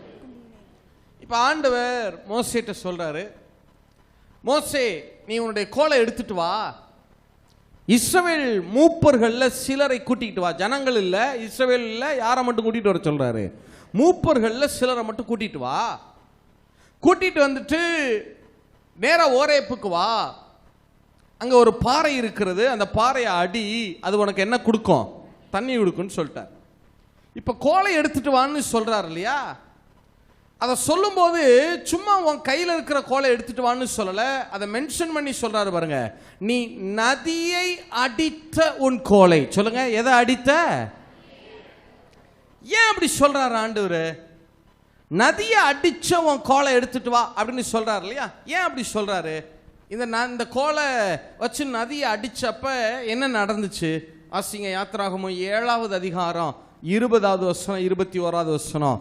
யாத்திராகம புஸ்தகம் 7வது அதிகாரம் 20, 21 வசனங்கள். Exodus chapter 7 verses 20 and 21. கர்த்தர் கட்டளையிட்டபடி மோசேயும் ஆரோனும் செய்தார்கள். பார்வோனுடைய கண்களுக்கு முன்பாகவும் அவன் ஊழியக்காரரின் கண்களுக்கு முன்பாகவும் கோலை ஓங்கி, நல்ல கவனிங்க, எதை ஓங்கி? கோலை ஓங்கி நதியில் உள்ள தண்ணீரை அடிக்க, நதியில் உள்ள தண்ணீர் எல்லாம் இரத்தமாய் மாறி போயிற்று. நதியின் மீன்கள் செத்து நதி நாறி போயிற்று. நதியின் தண்ணீரை குடிக்க எகிப்தியருக்கு கூடாமற் போயிற்று. எகிப்து தேசம் எங்கும் இரத்தமாய் இருந்தது. இப்ப நல்ல கவனிங்க, மோசே கையில வச்சிருக்கிற அந்த கோலை வச்சு நதியை அடிச்சப்ப நதியினுடைய தண்ணீர் குடிக்க முடியாமல் போய்விட்டது. சொல்லுங்க, நதியினுடைய தண்ணீர் என்ன இல்லாம போயிடுச்சு?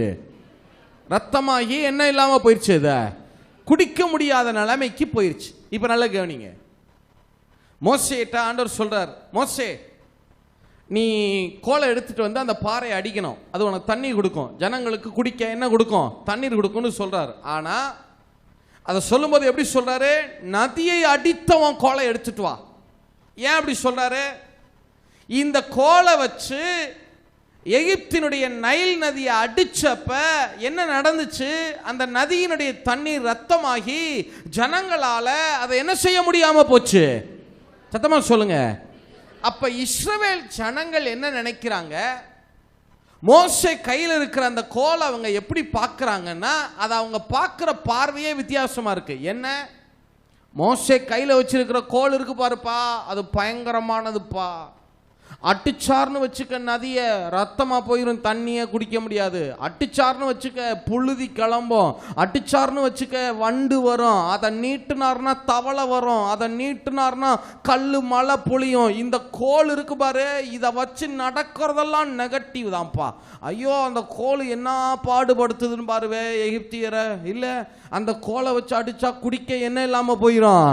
தண்ணியே இல்லாம போயிடும். இந்த கோலை இவர்கள் பார்க்கிற பார்வையே எப்படி இருக்குன்னா நெகட்டிவ் சென்ஸ்லயே பார்க்கறாங்க. ஏன்? அதை வச்சு எகிப்தியருக்கு நடந்த வாதைகள் எல்லாவற்றையும் இவங்க பார்த்துருக்குறாங்க பாருங்க. இவங்க எல்லாருமே என்ன பார்க்குறாங்க? இந்த கோலை எதிர்மறையாவே பார்க்குறாங்க. இதை வச்சு அடிச்சா தண்ணி கிடைத்த இருக்கிற தண்ணியும் என்ன இல்லாமல் போயிடும், குடிக்க இருக்கிற தண்ணியும் என்ன இல்லாமல் போயிடும், குடிக்க முடியாமல் போயிடும். புழுதி கிளம்பும், வண்டு கிளம்பும், பேனு கிளம்பும், இல்லை தவளை கிளம்பும், இல்லை கல்மலை பொழியும், எல்லாமே நெகட்டிவ். அப்ப இஸ்ரவேல் ஜனங்கள் இந்த கோலை பார்க்கிற பார்வை எப்படி இருக்கு? நெகட்டிவாவே பார்க்கறான், எதிர்மறையாவே பார்க்கறான். இல்ல தண்டனைங்க, அதை கையில எடுத்துட்டானாலே பனிஷ்மெண்ட் தாங்க, செத்தாங்க, தொலைஞ்சாங்க. இல்ல கர்த்தர் அப்படியே நியாயம் தீர்த்துருவாருங்க, கர்த்தர் அப்படியே ஆக்கினை தீர்த்து எல்லாம் முடிஞ்சுங்க, ஃபினிஷ்ங்க, பனிஷ்மெண்ட் தாங்க. அப்பதான் ஆண்டவர் சொல்றாரு, இங்க பாருப்பா, நீ இந்த கோலை வச்சு நதியை அடிச்சு இல்ல, எல்லா பேரும் என்ன நினைச்சுக்கிட்டு இருக்காங்க, இந்த கோலை வச்சு அடிச்சா, இந்த கோலை வச்சு எதையாவது அடிச்சா இருக்கிற தண்ணீரும் என்ன இல்லாம போயிடும், குடிக்க முடியாம போயிரும் நினைச்சிட்டு இருக்கிறான். நீ அதே கோலை எடுத்துக்கிட்டு வா. எந்த கோல் எகிப்தியருக்கு தண்ணீரை குடிக்க முடியாமல் செய்ததோ அதே கோலை வச்சு நான் இஸ்ரவேலர்களுக்கு கண்மலையிலிருந்து தண்ணீரை புறப்பட பண்ண என்னால முடியும். எத்தனை பேர் ஆமேன்னு சொல்ல முடியும்? எத்தனை பேர் ஆமேன்னு சொல்ல முடியும்? கோல் எதை அடையாளப்படுத்துது? தேவனுடைய வார்த்தையை சொல்லுங்க. கோல் எதை அடையாளப்படுத்துது? தேவனுடைய. ஆதி காலங்களில் இப்போ இருக்கிற மாதிரி பேப்பர்லாம் கிடையாது இல்லையா? அப்போல்லாம் என்ன செய்வாங்கன்னா வார்த்தையெல்லாம் எதில் எழுதுவாங்கன்னா கைக்கோளில் தான் எழுதுவாங்க. இப்போ உதாரணத்துக்கு ஒருத்தர் வந்து நான் உங்களுக்கு இதை செஞ்சு தரேன் அப்படின்னு ஒரு வாக்குத்தத்தம் கொடுக்குறாருன்னு வச்சுக்கிறீங்களேன். அதை என்ன செய்வாங்க, கைக்கோளை எடுத்து நான் உனக்கு இதை செய்து தருகிறேன் அப்படின்னு என்ன செய்வாங்க, எழுதி கொடுத்துருவாங்க. இல்லை அந்த சொத்து விற்கிறது, சொத்துலாம் கொடுக்குறாங்கன்னா நான் உனக்கு இன்னாருக்கு இந்த சொத்தை கொடுக்குறேன் அப்படின்னு எழுதி என்ன செஞ்சிருவாங்க, அந்த கைக்கோள் என்ன செஞ்சிருவாங்க, கொடுத்துருவாங்க. அப்போ என்னன்னா அந்த கைக்கோள் எதை அடையாளப்படுத்துதுன்னா தேவனுடைய வார்த்தையை சொல்லுங்க. கைக்கோள் எதை அடையாளப்படுத்துகிறது? தேவனுடைய வார்த்தை இல்லையா? யாக்கோபுக்கு ஈசாக்கு என்ன செஞ்சாரு, 10 வாக்கு தத்தங்களை கடன்னு கைக்கோளில் எழுதி என்ன செஞ்சிட்டாரு, கோலை மட்டும் கொடுத்து அனுப்புனார். இல்லை நீங்கள் ஏசியா புஸ்தகம் 11வது அதிகாரம் 4வது வசனம் வாசிங்களே. Isaiah chapter 11 verse 4. நீதியின்படி ஏழைகளை நியாயம் விசாரித்து, நீதியின்படி ஏழைகளை நியாயம் விசாரித்து, யதார்த்தத்தின்படி பூமியில் உள்ள சிறுமையானவர்களுக்கு தீர்ப்பு செய்து, யதார்த்தத்தின்படி பூமியில் உள்ள சிறுமையானவர்களுக்கு தீர்ப்பு செய்து, பூமியை தமது வாக்கின் கோலால் அடித்து, பூமியை தமது வாக்கின் கோலால். தமிழ்ல வந்து வாக்கின் கோலால்னு இருக்கு இல்லையா? இதே வசனத்தை பொது மொழிபெயர்ப்புல வாசிங்களே. இதே வசனத்தை பொது மொழிபெயர்ப்புல வாசிங்களே. ஏசாயா புஸ்தகம் 11வது அதிகாரம் 4வது வசனம். நேர்மையோடு ஏழைகளுக்கு நீதி வழங்குவார், நேர்மையோட ஏழைகளுக்கு நீதி வழங்குவார், நடுநிலையோடு நாட்டின் எளியோரது வழக்கை விசாரிப்பார், வழக்கை விசாரிப்பார். வார்த்தை என்னும் கோலினா. சொல்லுங்க, என்ன கோலினா? வார்த்தை என்னும் கோலினா. சத்தமா சொல்லுங்க, என்ன கோலினா? அப்ப கோல் எதை அடையாளப்படுத்துதுன்னா வார்த்தையை. சத்தமா சொல்லுங்க, அந்த கைக்கோல் எதை அடையாளப்படுத்துது? வார்த்தை. அநேகம் பேர் சொல்லாம இருக்கீங்க, தயவுசெய்து சொல்லுங்க. கைக்கோல் எதை அடையாளப்படுத்துது? வார்த்தை இல்லையா? பைபிள்ல எங்க கோல் அப்படின்னு வருதுன்னாலும் கைக்கோல்னு வருதுன்னாலும் நீங்க என்னன்னு எடுத்து வாசிக்க பழகிக்கிறணும், வார்த்தைன்னு. இல்ல சங்கீதம் 23ல வருதா, உமது கோலும் உமது தடியும் என்னை தேற்றும் அப்படின்னா என்ன அர்த்தம்? எது தேற்றும்னு அர்த்தம்? வார்த்தை தேற்றும்னு அர்த்தம். எத்தனை பேர் ஆமேன்னு சொல்ல முடியும்? சரி, அப்ப இந்த கோலை வச்சு அடிச்சப்ப எகிப்தியர்களுக்கு அந்த தண்ணீரை குடிக்க முடியாம போச்சு. ஆனா அதே கோலை வச்சு அடிச்சப்ப இஸ்ரவேலர்களுக்கு அது எதை புறப்பட பண்ணினது? குடிக்கிறதற்கு தண்ணீரை புறப்பட பண்ணினது. எத்தனை பேர் ஆமேன்னு சொல்ல முடியும்? எத்தனை பேர் ஆமேன்னு சொல்ல முடியும்? இப்ப சொல்லுங்க, கோல் எதை அடையாளப்படுத்துது? யாருடைய வார்த்தைய? யாருடைய வார்த்தைய? அப்ப ஆண்டவர் முதல்ல இஸ்ரவேலர்களுக்கு கற்றுக் கொடுத்தார். என்ன? உன்னுடைய வாழ்வாதாரம் நான் தான். நீ மிருக ஜீவன்களையோ மனிதர்களையோ அல்லது வேறு வேலைகளையோ தொழிலையோ வாழ்வாதாரமா பார்க்க கூடாது. உன்னுடைய வாழ்வாதாரம் யாருதான்? நான் தான். இது முதல் படிப்பினை. ஒன்று. அடுத்த ஆண்டவர் இஸ்ரவேலர்களுக்கு சொன்னாரு, இந்த இஸ்ரவேலர்கள் என்னுடைய இந்த கோலை எப்படியே பார்க்குறாங்க. அவங்க எகிப்தில் வெறும் பனிஷ்மெண்ட்டா கொடுத்ததுனால இந்த கோலை அவங்க எப்படியே பார்க்க ஆரம்பிச்சுட்டாங்க. இவங்க நெகட்டிவாவே எதிர்மறையாவே பார்க்குறாங்க இல்லையா? இந்த கோல்லாம் எதை அடையாளப்படுத்துது? சத்தமா சொல்லுங்க. அப்ப ரெண்டாவது சொன்னாரு, இங்க பாருப்பா, இந்த தேவனுடைய வார்த்தை இருக்கு பாரு, இந்த வார்த்தையின் மேல கொஞ்சம் நீ உன்னுடைய பார்வையை மாற்று. எப்ப பார்த்தாலும் இதை எதிர்மறையாகவே பார்க்காத. நிறைய பேர் பார்த்துருக்கீங்களா? அவ்வளவு வாக்குத்தத்தம் இருக்கும், எதுவுமே கண்ணில் படாது. எது கண்ணில் படும் தெரியுமா? கர்த்தர் அடிப்பார், உதைப்பார், நியாயம் தீர்ப்பார், துரத்துவார், இதுகள்லாம் இருக்கும் பாருங்க. இது மட்டும்தான் என்ன செய்யும்? கண்ணில் படும். ஏன் வார்த்தையை நெகட்டிவ் சென்ஸ்? நல்லா கவனிங்க. ஒரே கோல் ரெண்டு விதமாய் வேலை செய்கிறது. ஒரே கோல் ரெண்டு விதமா வேலை செய்யுது. என்ன? விசுவாசிக்காத எகிப்தியர்களுக்கு தண்ணீரை குடிக்க விடாமல் செய்கிறது. அதே கோல் தேவன் மேல விசுவாசம் வைத்திருக்கிற இஸ்ரவேலர்களுக்கு தண்ணீரை குடிக்கும்படி புறப்பட செய்கிறது. எத்தனை பேர் ஆமென் சொல்ல முடியும்? எத்தனை பேர் ஆமென் சொல்ல முடியும்? ஒரு பக்கம் நதிங்க, அவிசுவாசிகள், எகிப்துல அவிசுவாசிகள், கர்த்தரை விசுவாசிக்கல, அவங்க விக்கிரக ஆராதனையில கர்த்தரை விசுவாசியாம இருக்கிறாங்க. எகிப்து தேசத்துல அவர்களுக்கு அது நதி, வாட்டர் சோர்ஸ் இல்ல, அதுல இருந்து நதியில இருந்து தண்ணி புறப்பட்டுட்டே இருக்கும். ஆனா அந்த சோர்ஸையே அதை அடக்கிது பாருங்க. விசுவாசியாத ஜனங்களுக்கு அவர்களுடைய லைஃப் சோர்ஸ் அதை அடக்கிது. இன்னொரு பக்கம் விசுவாசிக்கிற இஸ்ரவேலர்களுக்கு கல்லுல இருந்து தண்ணி வர்றதுக்கு என்ன இல்லை, வாய்ப்பே இல்லை. ஆனா இங்க ஒரு புதுசா ஒரு சோர்ஸையே அது உருவாக்குது பாருங்க. எத்தனை பேர் ஆமென் சொல்ல முடியும்? எத்தனை பேர் ஆமென் சொல்ல முடியும்? அப்ப நீங்க இதை விளங்கிக்கொள்ளணும். நீங்க வேதம் முழுவதும் நீங்க வாசிச்சு பாருங்க. எங்கெல்லாம் கர்த்தர் நியாயம் தீர்த்தார், யாருக்கெல்லாம் தண்டனை தீர்ப்புகள் கொடுக்கப்பட்டது, யாரெல்லாம் அவர் மேல் விசுவாசம் வைக்காமல் இருந்தார்களோ அவர்கள் மேலதான் நியாய தீர்ப்பு செலுத்தப்பட்டது. ஆனா விசுவாசிக்கிற நமக்கு தேவனும் அவருடைய வார்த்தையும் நன்மை மாத்திரமே செய்யும். எத்தனை பேர் ஆமென் சொல்ல முடியும்? எத்தனை பேர் ஆமென் சொல்ல முடியும்? இல்ல கொஞ்சம் கர்த்தரை கொஞ்சம் இந்த டாஸ்க் மாஸ்டராகவே பார்க்குற அந்த பார்வை இருக்கு பாருங்க, அதை கொஞ்சம் மாற்றிக்குங்க. இல்லை எப்போவுமே ஏதோ ஒரு குச்சியை கையில் வச்சுக்கிட்டே நிற்கிற மாதிரி, ஆய் பண்ணியா, ஆய் இதை செஞ்சுட்டியா, ஆய் ஜோ பண்ணியா, ஆய் வேதம் வாசியா, ஆய். அவரை கொஞ்சம் டாஸ்க் மாஸ்டராகவே பார்க்குறீங்க பாருங்க. அந்த பார்வையை கொஞ்சம் சேஞ்ச் பண்ணுங்க.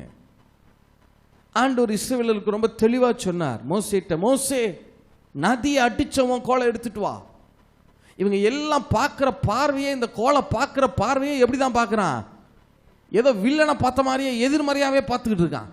இவனுக்கு சொல்லு, விசுவாசியாதவர்களுக்கு தான் அது இடறுவதற்கு ஏதுவான கண்மலை, ஆனா விசுவாசிக்கிற நமக்கோ அது விலையேறப்பெற்ற கண்மலை. எத்தனை பேர் ஆமென் சொல்ல முடியும்? 1 பேதுரு 2:6 வாசிங்க. தேங்க்யூ. 1 பேதுரு 2:6. அந்தபடியே, சத்தமா வாசிங்க.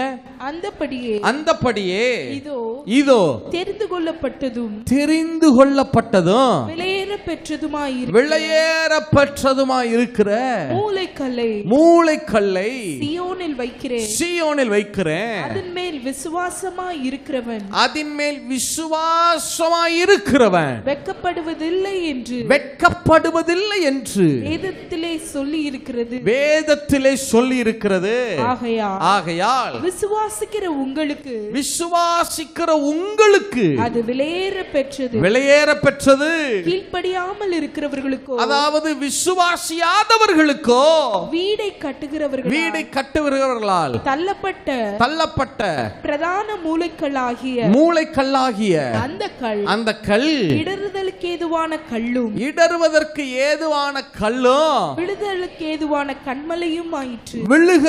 ஏதுவான கண்மலையும் ஆயிற்று. அப்ப விசுவாசிக்கிற உங்களுக்கு தேவனும் தேவனுடைய வார்த்தையும் தேவனிடத்திலிருந்து தேவனுடைய வார்த்தையினால உங்களுக்கு நன்மைதான் கிடைக்கும். எத்தனை பேர் ஆமென் சொல்ல முடியும்?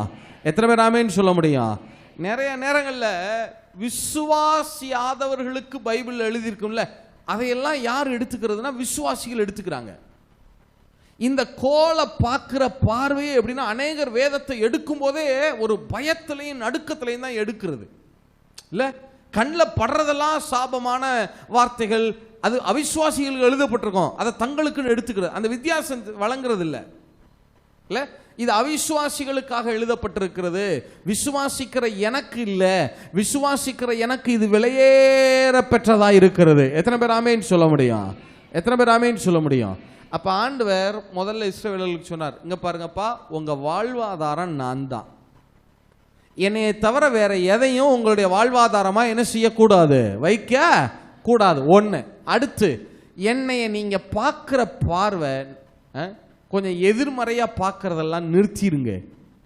கர்த்தரை நல்லவராய் பார்க்க ஆரம்பிங்க. அவர் நல்லவரும் நன்மை செய்கிறவருமாயிருக்கிறார். எத்தனை பேர் ஆமென் சொல்ல முடியும்? அவரிடத்துல எந்த தீமையின் நிழலாகிலும் இல்லை. எத்தனை பேர் ஆமென் சொல்ல முடியும்? இல்லை நம்முடைய அவிசுவாசத்தினால சில காரியங்கள் நடந்திருக்கும். அதெல்லாம் கர்த்தர் மேலே பழியை தூக்கி என்ன செஞ்சிருது, போட்டுறது. கர்த்தர் தான் பிரதர் பண்ணிட்டாரு, கர்த்தர் தான் பிரதர் என்ன செஞ்சாரு, அனுமதிச்சாருன்னு என்ன பக்கத்தில் இருந்து பார்த்த மாதிரி என்ன செஞ்சிருது, சொல்லிடுறது. இல்லை, தயவு செய்து சொல்கிறேன், நீங்கள் வந்து கர்த்தரையும் அவருடைய வார்த்தையும் பார்க்குற பார்வை நலமாய் பார்க்கணும். இல்லை, எப்போதுமே கம்பை கையில் வச்சுட்டு திருற வாத்தியார் மாதிரியாவே என்ன செய்யக்கூடாது, அவரை பார்க்கக்கூடாது. எத்தனை பேர் ஆமேன்னு சொல்ல முடியும்? அவர் உங்கள் தகப்பன். இல்லை, எத்தனை பேர் ஆமேன்னு சொல்ல முடியும்? உலகத்துக்கு தேவனாக இருக்கிறவர் உங்களுக்கும் எனக்கும் தகப்பனாக இருக்கிறா. இல்லை, எத்தனை பேர் ஆமேன்னு சொல்ல முடியும்? சரி, அப்போ முதல் காரியம் ஆண்டவர் சொன்னார், உங்கள் வாழ்வாதாரம் நான் தான். ரெண்டாவது காரியம் சொன்னார், நீங்கள் என்னையும் என்னுடைய வார்த்தையையும் பார்க்குற அந்த பார்வை இருக்கு பாருங்க, அதை கொஞ்சம் மாற்றிக்கொள்ளுங்க.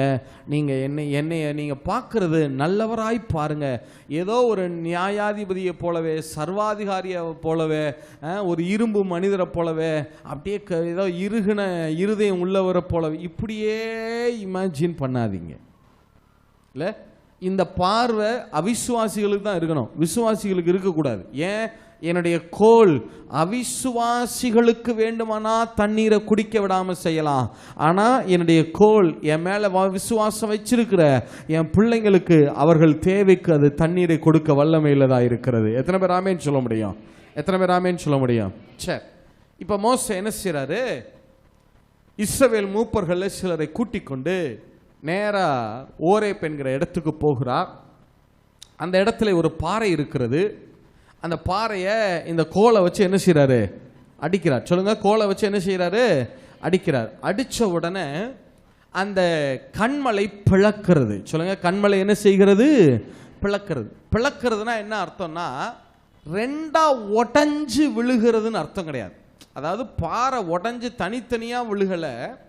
நீங்க ஒரு கேக், ஏதாவது கேக்கெல்லாம் கத்தியை வச்சு அப்படி வெட்டுறீங்கன்னு வைங்களேன், அப்படி வி ஷேப்ல ரெண்டா அப்படி நேரம் அப்படி பிளந்து நிற்கும்ல, பாதி அப்படி பிளந்த ஒரு நம்முடைய உடம்பே வச்சுக்கிறீங்களேன், நல்ல சதை பகுதியில் கத்தியை வச்சு இப்படி கிழிச்சிங்கன்னா அப்படி என்ன செய்யும், சதை ரெண்டா என்ன செய்யும், அப்படி பிளந்து நிற்கும் இல்லையா, வி ஷேப்பில் அப்படி பிரிஞ்சு நிற்கல. காயப்பட்ட ஒரு சதை எப்படி இருக்கும், அதை போல. ஆக்சுவலாக அந்த பிளவு எதை அடையாளப்படுத்துதுன்னா இயேசுவினுடைய காயங்களை. சொல்லுங்க, அந்த பிளவு எதை அடையாளப்படுத்துது, இயேசுவினுடைய காயங்களை. ஏன்னா வேதம் சொல்லுது, அந்த கற்பாறை யார் அடையாளப்படுத்துது? 2 கொரிந்தியர் 10:4, மன்னிக்கணும், 1 கொரிந்தியர் 10:4. எல்லாரும் ஒரே ஞானபானத்தை குடித்தார்கள். எல்லாரும் ஒரே ஞானபானத்தை குடித்தார்கள். எப்படி எனில் அவர்களோட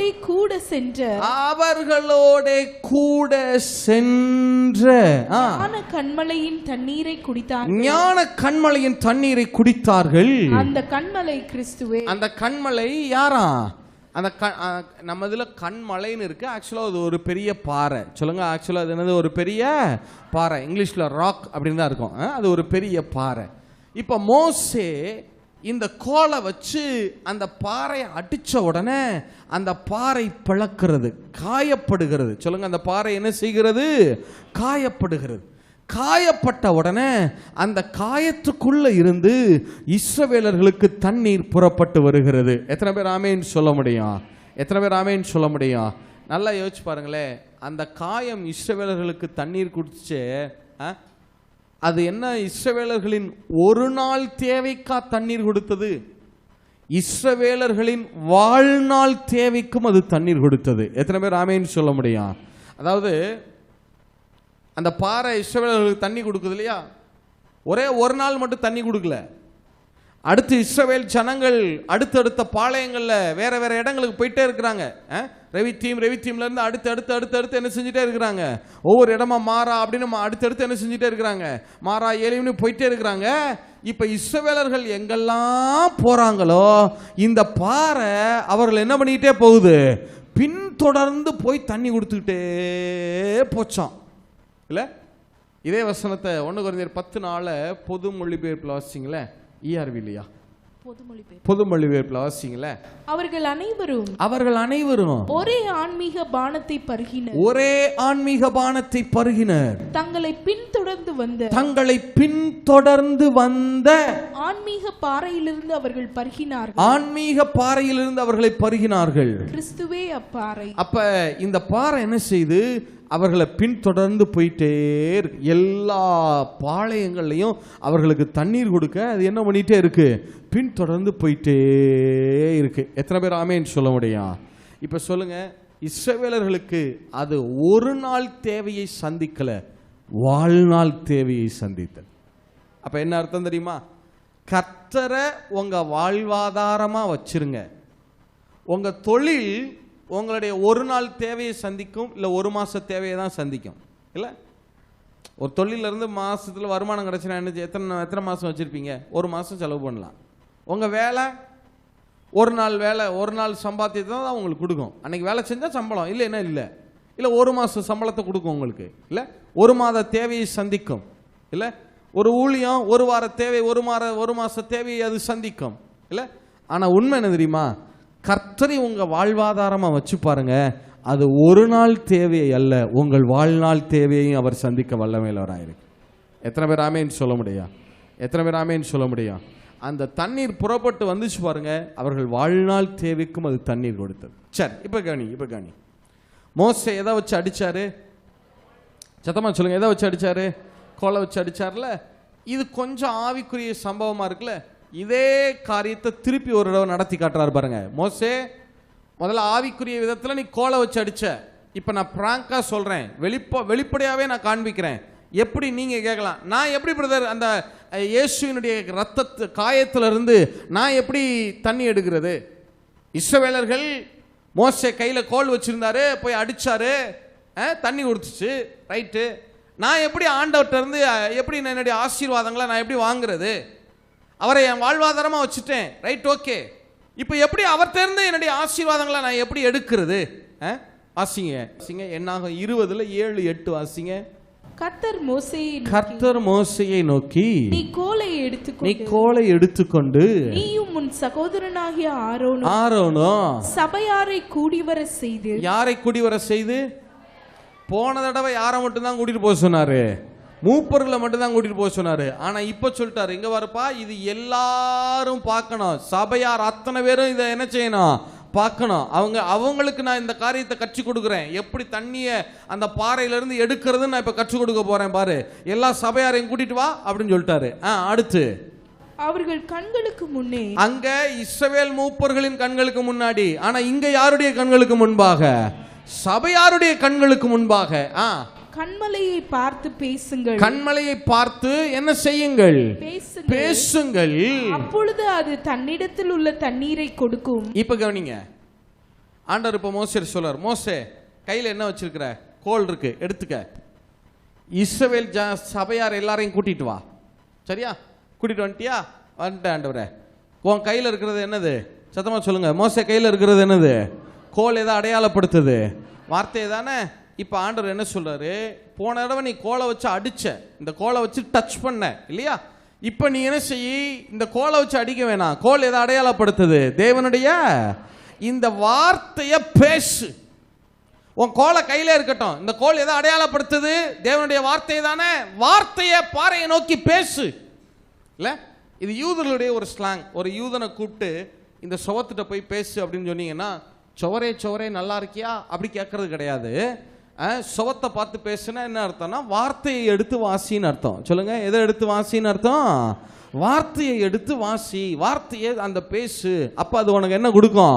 தண்ணி கொடுக்கும். அப்ப ஆண்டவர் சொல்றாரு, போன தடவை கோலை வச்சு அடிச்சு இல்ல, ஆமா, அதை மூப்பர்கள் மட்டும் தானே பார்த்தாங்க, ஆமா, இப்ப அதே கோலை எடுத்துட்டு வா. நான் இப்ப ஜனங்களுக்கு நான் வெளிப்படையா சொல்லி கொடுக்க விரும்புறேன். இஸ்ரவேல் சபையார் எல்லாரையும் கூட்டிட்டு வா. இப்போ உன் கையில் இருக்கிறது என்னது? கோல். ஆண்டவரே, இந்த கோல் எதை அடையாளப்படுத்துது? நீங்க சொல்லுங்க, கோல் எதை அடையாளப்படுத்துது? அப்ப இந்த வார்த்தையை எடுத்து அந்த பாறையை நோக்கி, கிறிஸ்துவை நோக்கி, அவருடைய காயங்களை நோக்கி நீ பேச ஆரம்பி. அது உனக்கு தண்ணீர் கொடுக்கும். ஆண்டவரே, உம்முடைய தழும்புகளாலே நான் குணமாயிருக்கிறேன். இந்த வார்த்தையினால அவரை நீ தொட்டுக்கிட்டே இரு. இந்த வார்த்தையினால நீ அவரை டச் பண்ணிட்டே இரு. உங்க தழும்புகளால குணமாயிருக்கிறேன். உம்முடைய குறைவினாலே நான் நிறைவாக்கப்பட்டேன். நான் உம்மாலே கிருபையின் மேல் கிருபை பெறுகிறேன். இயேசு கிறிஸ்து மூலமா ஆபிரகாமுக்கு உண்டான ஆசீர்வாதங்கள் எனக்கு எனக்கு உண்டாயிருக்கிறது. கிறிஸ்துவுக்குள்ள நான் புது சிருஷ்டியா இருக்கிறேன். பழையவைகள் எல்லாம் ஒளிஞ்சு போயிருச்சு, எல்லாம் புதிதா இருக்கு. அவராலே நான் ஐஸ்வர்ய சம்பன்னனானே. இந்த வார்த்தையினால அவரை தொட்டுக்கிட்டே இரு, அது உனக்கு தண்ணீரை புறப்பட பண்ணி கொண்டே இருக்கும். எத்தனை பேர் ஆமேன்னு சொல்ல முடியும்? எத்தனை பேர் ஆமேன்னு சொல்ல முடியும்? முதல்ல கர்த்தரை உங்கள் வாழ்வாதாரமாய் பாருங்க. 1. 2வது, ஆண்டவரை கொஞ்சம் நல்லவரா பாருங்க. 24 மணி நேரமும் ஏதோ கம்ப வச்சுட்டே நிக்கிற ஒரு நியாயாதிபதி போல, சர்வாதிகாரிய போல என்ன செஞ்சிடாதீங்க, பார்த்துடாதீங்க. 2வது. 3வது, எப்படி பிரதர் அவர்கிட்ட இருந்து ஆசீர்வாதத்தை நான் இப்போ ஆண்டவர் தான் பிரதர் என்னுடைய வாழ்வாதாரம், அவர் நல்லவர் நம்புகிறேன் பிரதர், அவர் எனக்கு அப்பான்னு நம்புகிறேன். இப்போ எப்படி நான் அவர்கிட்ட இருந்து ஆசீர்வாதத்தை வாங்குறது? அவருடைய வார்த்தையை எடுத்து அவரை நோக்கி வாக்கு தத்தங்களை பேசிட்டே இருங்க. நீங்கள் வார்த்தைகளை சொல்ல சொல்ல சொல்ல சொல்ல அந்த ஜீவ கண்மலை உங்களுக்கு தண்ணீரை புறப்பட பண்ணி கொண்டே இருக்கும். எத்தனை பேர் ஆமேன்னு சொல்ல முடியும்? எத்தனை பேர் ஆமேன்னு சொல்ல முடியும்? நல்லா யோசிச்சு பாருங்களேன். அந்த கண்மலை பிளவு இருக்கு பாருங்க, அது யாருக்கு என்ன தேவையோ அதை கொடுக்க வல்லமையில்தான் இருந்தது. இல்லை, இயேசுவினுடைய காயங்களை எல்லாம் வேதத்தில் வாசிச்சு பாருங்களேன். காயம்னு எங்கெல்லாம் வருதோ அங்கெல்லாம் அது யாருக்கு என்ன தேவையோ அதை கொடுத்துச்சு. இல்லை, இஸ்ரவேலர்களுக்கு அந்த பாறையில் ஏற்பட்ட அந்த பிளவு, அந்த காயம் இருக்கு பாருங்க, இஸ்ரவேலர்களுக்கு தண்ணீர் கொடுத்தது. சொல்லுங்க, இஸ்ரவேலர்களுக்கு என்ன கொடுத்துச்சு? இஸ்ரவேலர்களுக்கு தண்ணி தான் கேட்டாங்க, தண்ணி கொடுத்துச்சு. மோசே ஆண்டவர்கிட்ட போய் கேட்கிறாரு, எனக்கு நான் தேவ தரிசனத்தை பார்க்கணும், தேவனுடைய மகிமையை பார்க்கணும்னு சொல்றாரு. அதே கண்மலையினுடைய பிளவு மோசேக்கு தேவ தரிசனங்களை கொடுக்கிறது. இல்ல, யாக்கோபினுடைய காரியத்தில் அந்த ஆட்டுக்குட்டிக்கு முன்னாடி கொப்புகளை எல்லாம் போடுறாரு இல்லையா, வரி வரியா புள்ளி புள்ளியான் இருக்குல்ல, அந்த வரி வரிங்கிறத இங்கிலீஷ்ல வச்சு பாருங்க, ஸ்ட்ரைப்ஸ் அப்படின்னு இருக்கும், காயங்கள் அப்படின்னு இருக்கும். இல்ல, அப்ப யாக்கோபின் ஆடுகளுக்கு முன்னாடி அந்த மரக்கொப்புல இருந்த அந்த காயங்கள் ஆடுகளை பெருக பண்ண வல்லமை உள்ளதாக இருந்தது. எத்தனை பேர் ஆமென் சொல்ல முடியும்? அப்ப என்ன அர்த்தம்னா, ஆண்டவருடைய கன்க்ளூஷன் என்ன? ஆண்டவருடைய காயம் உங்களுக்கு என்ன தேவையோ அதை கொடுக்க அது வல்லமையுள்ளதாக இருக்கிறது. இஸ்ரவேலர்களுக்கு தண்ணி கொடுக்குது, மோசேக்கு தேவ தரிசனங்களை கொடுக்குது, யாக்கோபின் ஆடுகளை பழுகி பெருக பண்ணுது. நான் உங்களுக்கு சொல்றேன், உங்களுக்கு பணம் வேணும்னா பணம் கொடுக்கும், சுகம் வேணும்னா சுகம் கொடுக்கும், ஆசீர்வாதம் வேணும்னா ஆசீர்வாதம் கொடுக்கும், ஞானம் தேவைப்பட்டா ஞானம் கொடுக்கும், சமாதானம் வேணும்னா சமாதானம் கொடுக்கும். அவருடைய காயங்கள்ல இருந்து உங்களுக்கு என்ன தேவையோ அது எல்லாவற்றையும் கொடுக்க வல்லமையில்தான் இருக்கிறது. எத்தனை பேர் ஆமென் சொல்ல முடியும்? எத்தனை பேர் ஆமென் சொல்ல முடியும்? கர்த்தரை உங்கள் வாழ்வாதாரமா பாருங்க, அவரை நல்லவராகவே பாருங்க. அவரை ஒரு நாளும் சர்வாதிகாரியா என்ன செஞ்சிடாதீங்க, பார்த்துடாதீங்க. அடுத்து வார்த்தையை தேவனை நோக்கி பேசிட்டே இருங்க. இந்த வார்த்தைகளை நீங்க பேச பேச பேச பேச பேச என்ன வாக்கு தத்தங்களை நீங்க அவரை பார்த்து சொல்றீங்களோ அதே வாக்கு தத்தங்கள் உங்களுக்கு ரிட்டர்ன் ஆக ஆரம்பிக்கும். எத்தனை பேர் ஆமென் சொல்ல முடியும்? எழுந்து நிற்போமா, எழுந்து நிற்போமா. ஹல்லேலூயா. கர்த்தருடைய வார்த்தையை அப்படியே உங்கள் வாழ்வுக்காக ஏற்றுக்கொண்ட எல்லாரும் கரங்களை தட்டி ஆண்டவருக்கு நன்றி சொல்லுங்க. இந்த வார்த்தை எனக்கு தான், அதை அப்படியே நான் 100க்கு 100 எனக்கு நான் ஏற்றுக்கொள்ளுகிறேன், ஏற்றுக்கொள்ளுகிறேன். அல்லேலூயா. அதை விசுவாசிக்கிறேன். அல்லேலூயா. ஸ்தோத்திரம் ஆண்டவரே. ஆமென். கர்த்தர் எனக்கு நல்லவராகவே இருக்கிறார் என்று சொல்லுகிறவர்கள் கையை உயர்த்தி சொல்லுங்களேன். நீர் எனக்கு நல்லவராகவே இருக்கிறீர், நீர் எனக்கு நல்லவராகவே இருக்கிறீர். ஹல்லேலூயா. நீர் எனக்கு போதுமானவராயிருக்கிறீர். ஹல்லேலூயா. சொல்லுங்க, நீர் எனக்கு போதுமானவராயிருக்கிறீர். நான் சொல்றதுக்கு ஆமென் சொல்றது அது ஷார்ட்கட். அதை சொல்லணும். ஆமென் சொல்றது ஓகே, ஆனால் அப்படியே சொல்லணும். தேவன் கர்த்தர் எனக்கு நல்லவராகவே இருக்கிறீர். சொல்லுங்க, கர்த்தர் எனக்கு நீர் போதுமானவராகவே இருக்கிறீர். ஹல்லேலூயா. உங்க ஊற்று போதுமானது. ஹல்லேலூயா. அந்த கண்மலையின் பிளவு போதுமானது. சிலுவையில் நீர் எனக்காக பட்ட அந்த பாடு, சிந்தின ரத்தம் எல்லாம் என் வாழ்வுக்கு போதுமானது. அல்லேலூயா. ஸ்தோத்திரம் ஆண்டவரே. கூட பயணம் செய்கிற ஒரு கண்மலை. ஹல்லேலூயா, ஹல்லேலூயா. ஸ்தோத்திரம் ஆண்டவரே, உம்மை ஸ்தோத்திரிக்கிறோம். நான் எதனால் விசேஷித்தவன் நீர் என்னோடு இருப்பதினால். இந்த கண்மலை கிறிஸ்து ஆமென் அந்த ஜனங்களோடு கூட பிரயாணினார். முழுவதும் ஜனங்களோடு கூட அவர் பிரயாணம் பண்ணினார். கர்த்தர் அவர்களோடு கூடவே இருந்தார். இந்த கண்மலையின் கிறிஸ்துவுக்காக ஆமென் கரங்களை உயர்த்தி ஆண்டவரை ஸ்தோத்திரம் பண்ணுவோமா? ஸ்தோத்திரம் ஆண்டவரே, உம்மை ஸ்தோத்தரிக்கிறோம், உம்மை ஸ்தோத்தரிக்கிறோம், உம்மை ஸ்தோத்தரிக்கிறோம். அந்த கண்மலையை பார்த்து கர்த்தருடைய வார்த்தையை பேசுங்க, கர்த்தருடைய வார்த்தையை சொல்ல பழகுங்க. ஹல்லேலூயா. ஸ்தோத்திரம் ஆண்டவரே, ஸ்தோத்திரம் ஆண்டவரே. ஒவ்வொரு நாளும் வேதத்தை வாசித்து தியானிக்கும் போது அந்த வார்த்தைகளை, அதில் உங்களுக்காக ஆண்டவர் தருகிற வார்த்தைகளை அறிக்கையிடுங்கள். உங்களுக்காக கர்த்தருடைய பிள்ளைகளுக்காக அவர் தருகிற வார்த்தை சாப வார்த்தை அல்ல. கர்த்தருடைய பிள்ளைகளுக்காக கர்த்தர் தருகிற வார்த்தை ஆசீர்வதிக்கிற வார்த்தை. எத்தனை பேர் விசுவாசிக்கிறீங்க? ஹல்லேலூயா, ஹல்லேலூயா. praise the Lord. நன்றி ஆண்டவரே, உம்மை ஸ்தோத்தரிக்கிறோம், உம்மை ஸ்தோத்தரிக்கிறோம் ராஜா, உம்மை துதிக்கிறோம் ஆண்டவரே. ஹல்லேலூயா, ஹல்லேலூயா. உமக்கு ஸ்தோத்திரம் செலுத்துகிறோம். சர்வ வல்லமையுள்ள எங்கள் பரலோக தேவனே, இந்த வேலைக்காக நன்றி சொல்லுகிறோம் அப்பா, நன்றி சொல்லுகிறோம் ஆண்டவரே. ஒருவரோடு நீர் பேசி நம்முடைய வார்த்தைக்காய் ஸ்தோத்திரம் ஆண்டவரே. உடைய தாசனை எங்கள் நடுவில் இந்த வார்த்தையை கொண்டு வர பலப்படுத்தினதற்காக ஸ்தோத்திரம் ஆண்டவரே. உடைய வார்த்தை ஆவியாயும் ஜீவனாயும் இருக்கிறது என்று வாசிக்கிறோமே. அல்லேலூயா, ஸ்தோத்திரம் ஆண்டவரே. அப்பா, உலர்ந்த எலும்புகளை உயிரடைய பண்ணுவதற்கு ஆண்டவரே உடைய வார்த்தை ஆவியாய் கடந்து வந்திருக்கிறது. ஆண்டவரே உடைய வார்த்தை சத்தியமா இந்த இடத்துல கடந்து வந்திருக்கிறது. உடைய வார்த்தை ஜீவனா இந்த இடத்துல கடந்து வந்திருக்கிறது. ஹல்லேலூயா. சோர்ந்து போன உள்ளங்களை நீர் தேற்றி இருக்கிறீர், திடப்படுத்தி இருக்கிறீர், பலப்படுத்தி இருக்கிறீர். ஒவ்வொருடைய வாழ்வுக்கு தேவையான இந்த சூழ்நிலைகளுக்கு அவசியமான பரலோக மன்னாவினால் நீர் திருப்தியாக்கி அனுப்புகிறீர். கோடி ஸ்தோத்திரம் அப்பா, கோடி ஸ்தோத்திரம் ஆண்டவரே. இப்பொழுது உம்முடைய சமூகம் ஒவ்வொருவருக்கு முன்பாய் கடந்து செல்லட்டும். எல்லா கனமும் துதியும் மகிமை நாங்கள் உமக்கு ஏறெடுக்கிறோம். இயேசுவின் நாமத்தில் ஜெபிக்கிறோம் ஜீவனுள்ள எங்கள் நல்ல பிதாவே, ஆமென்.